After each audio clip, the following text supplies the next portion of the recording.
For me, sustainable development is not just about climate change and CO2. Sustainable development also includes how I treat my fellow human beings, how I treat myself. It also has to do with issues such as diversity and racism that I understand as part of sustainable development.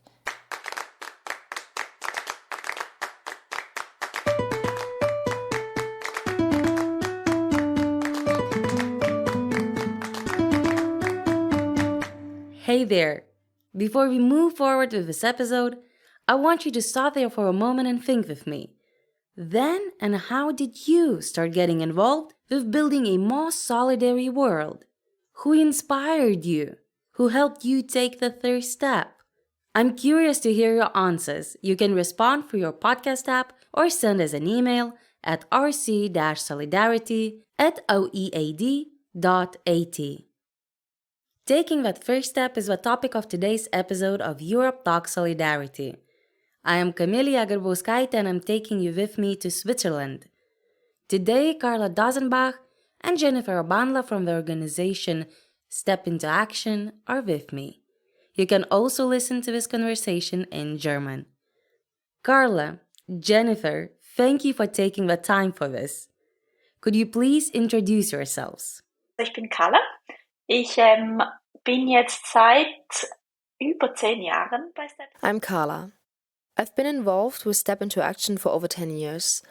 I originally studied social sciences and socioeconomics and then somehow slipped into the topic of volunteering, youth empowerment, etc.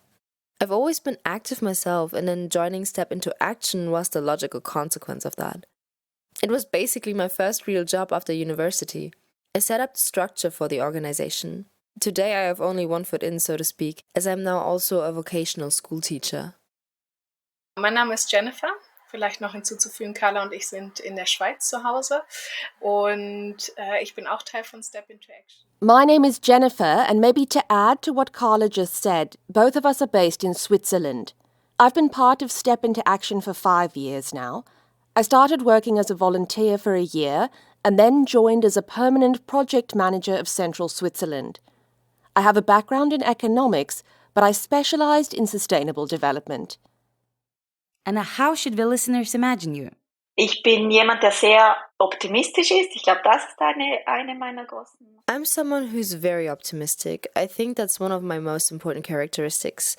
Another one is that I'm very, very calm. So I naturally have a very calm energy that leads to serenity. I would say that I'm a good listener, and that combined with the optimism, there's always a little bit of sunshine in a meeting. Also ich glaube, ich strahle auch, ebenfalls wie Carla, eher Gelassenheit aus und bin ein sehr ruhiger, ausgeglichener Mensch. Well, I think I'm also someone like Carla who emanates calmness. I'm a very balanced person. I also tend to help my fellow human beings to feel more relaxed. At the same time, I'm also more of a mental type, always focused on facts and quite reflective. Yet I'm still very much a person of the heart. I really care about people and those that I work with. It's very important for me to get along well, to have good conversations, and also to have a friendly relationship with my colleagues. I think that what you shared about yourselves has a lot to do with what solidarity is all about. Serenity, optimism, facts, but also this personal relationship with others. I'm excited to see how this relates to your organization. Step Into Action. Can you tell what you do? Unser Schlagwort ist eigentlich Bildung für nachhaltige Entwicklung. Basically, our vision or our buzzword is education for sustainable development, in the sense that we want to promote skills in our society that make sustainable development possible. They are very different skills, starting with self-reflection, self-efficacy, but also dealing with one's values and norms, right through to creativity, future orientation, and so on. Jennifer explains that the organization offers various programs today, but it all started with the main program, which, like the organization, is called Step Into Action. It was initiated by the parent organization, Euphoria, as a program for young people in secondary school. In our words, young people, between approximately 12 and 16 years old. wo es darum geht, dass die Jugendlichen sich selber überlegen, wie möchte ich mich für unsere Gesellschaft einsetzen. The program gets young people to think about how they want to get involved in our society and in sustainable development, regardless of whether it's by contributing for an association or starting to understand the political system or simply by paying attention to how they behave in their everyday lives. We have developed a program that slowly leads them to ask themselves these questions and to get a lot of inspiration. How can you get involved? What kind of clubs, associations, organizations are there? They also meet young people who are already doing great things, who can become role models and who can inspire them. And that is actually the core of Step into Action, motivating, inspiring, and showing what you can do as a young person.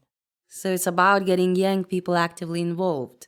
Wir sprechen oft von Partizipation. We often talk about participation, which is actually strictly speaking the same thing as active citizenship. It also means social participation, or, depending on the interpretation, political participation. Is solidarity also one of your goals or buzzwords? Also, ich würde sagen, die Solidarität ist zentral. Well, I would say that solidarity is central when it comes to sustainable development, because it's an expression of solidarity when you don't just look at yourself and your own needs or interests, but also at those of other people, other generations, other regions in the world or in your country. You have to keep all of this in mind and show solidarity with future generations or with people who live somewhere else in the world. And not just with people, but also with everything else, with our planet, with nature. For me, that's actually an expression of solidarity. And for us, participation is not just about participation, but it's a participation with the aim of enabling sustainable development. So we could also call it solidarity-based participation.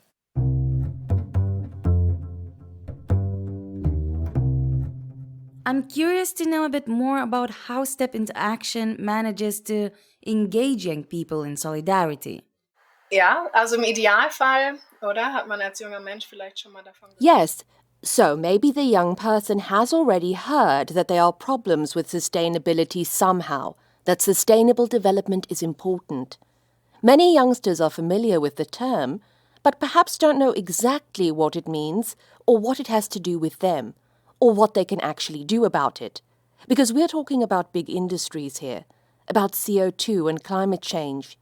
These are crisis issues where, as an individual, I don't know that I can make a difference. Jennifer explains that in the first part of a program, Step into Action actively helps we young people to better understand these issues. And then in a second step, it moves towards helping them find their own role. In all diesen verschiedenen Bereichen finde ich bestimmt 100%ig mindestens einen Bereich. In all these different topics, I'm 100% sure I'll find at least one area that is particularly close to me, or where I see a lot of potential for improvement, or where I think, hey, I'd like to do something about that. And then I think about what that is. What kind of change would I like to see in this area? What can I do about it? What can I change in my personal environment? Where can I perhaps get more detailed information from an organization? What contact points are there here in Switzerland?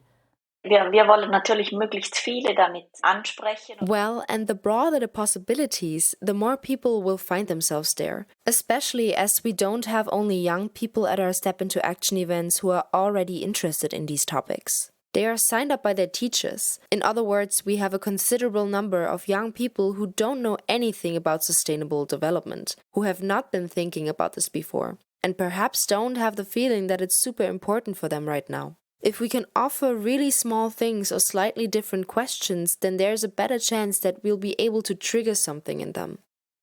Becoming active, i.e. taking that first step, can look very different. Signing up for a newsletter, starting your own project, or volunteering in an association, for example. Es gibt, keine Ahnung, Jugendliche, die dann wirklich darauf achten, irgendwie. Some young people try out, for example, to just live plastic-free for a month. It can be many things, but that's why we call it Step into Action, because we want to get young people to take action, even if it's just the smallest step. The main thing is that they realize that they can change something and that the smallest step counts. Reaching young people through their schools is one of Step Into Action's recipes. Do not just preach to the choir and reach only the young people who are already interested. To this end, the organization communicates with teachers who participate in the program with their classes. Besides that, the program is also about breaking down social barriers, which is why different types of schools meet at the Step Into Action events and go through the program together. Pupils from vocational schools are mixed with pupils from grammar schools. An exchange that happens far too rarely, Jennifer and Carla believe.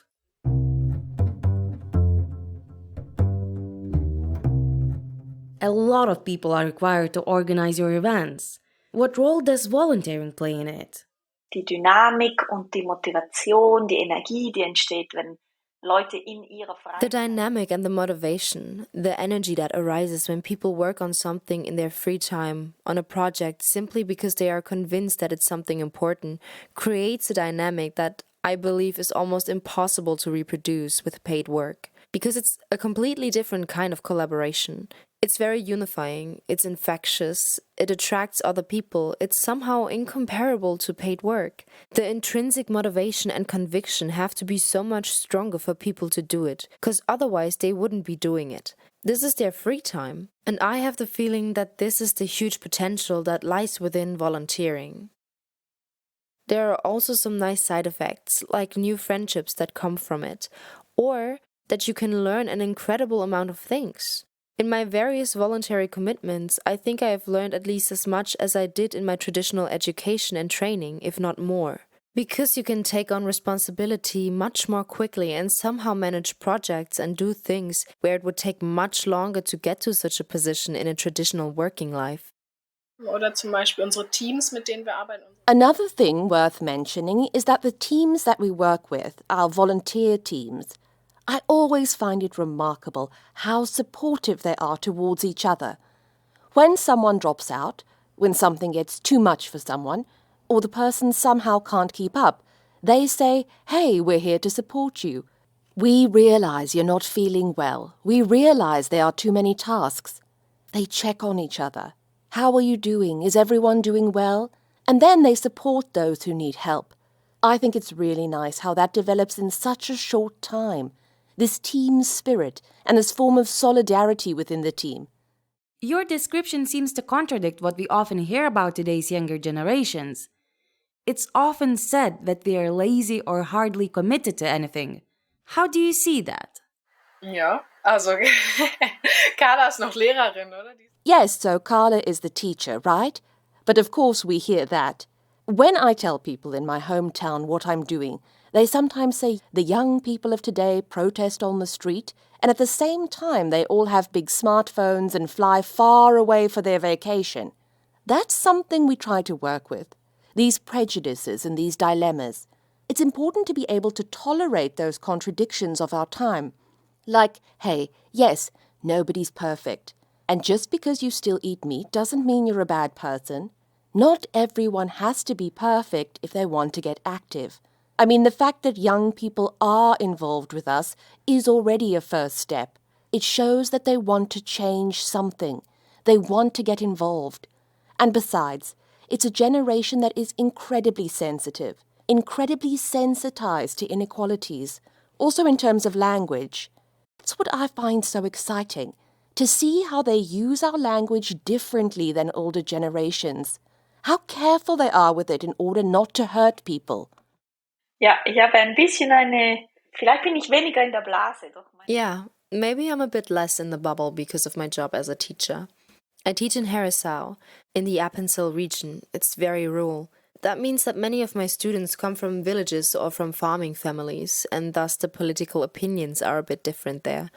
Nevertheless, I have a lot of trouble with these generational prejudices. I find it really difficult to pigeonhole an entire generation like that, because you will find different types of people in each generation, and for me the lack of commitment is more of a general social trend. These challenges can also be seen in older age groups and not just in the young.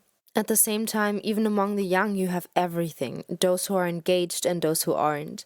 You see all kinds of different personalities and preferences, so I wouldn't write them off at all, or say they're worse than others.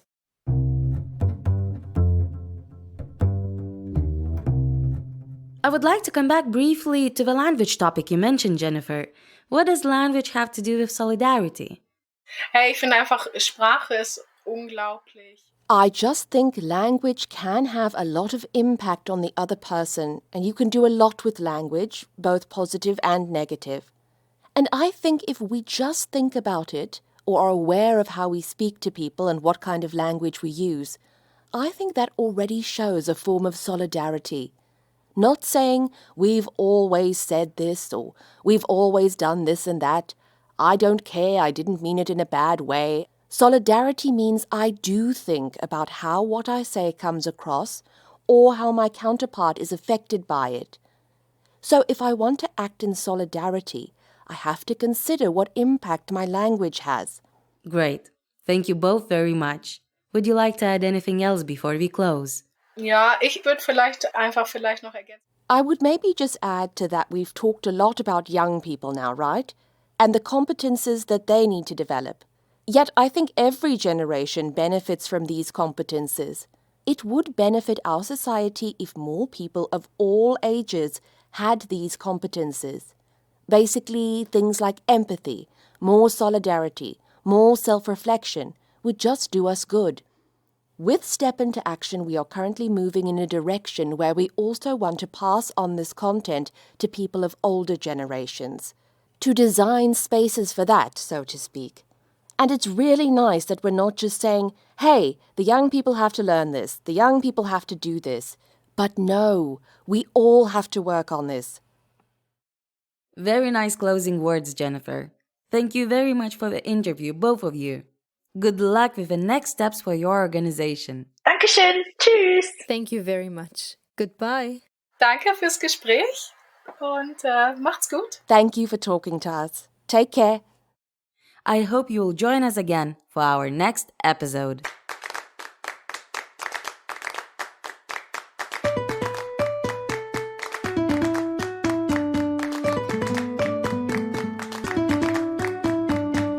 This is a podcast of SALTO European Solidarity Course Resource Center, produced by Instituto NOW. For more information and resources on solidarity and the course, go to talkingsolidarity.eu. The theme song Solidarity Unifies Us is composed and sung by Paula Gehrs. Voiceover in English by Merle Volschulze and Dinelle Honeyball. The episode was written by Rahel Ashwanden and Louise Mutabazi, mixed by Simon Aftalión, and hosted by Kamilija Garbauskaite. The artwork was created by Ina Gouveia. Our love to share.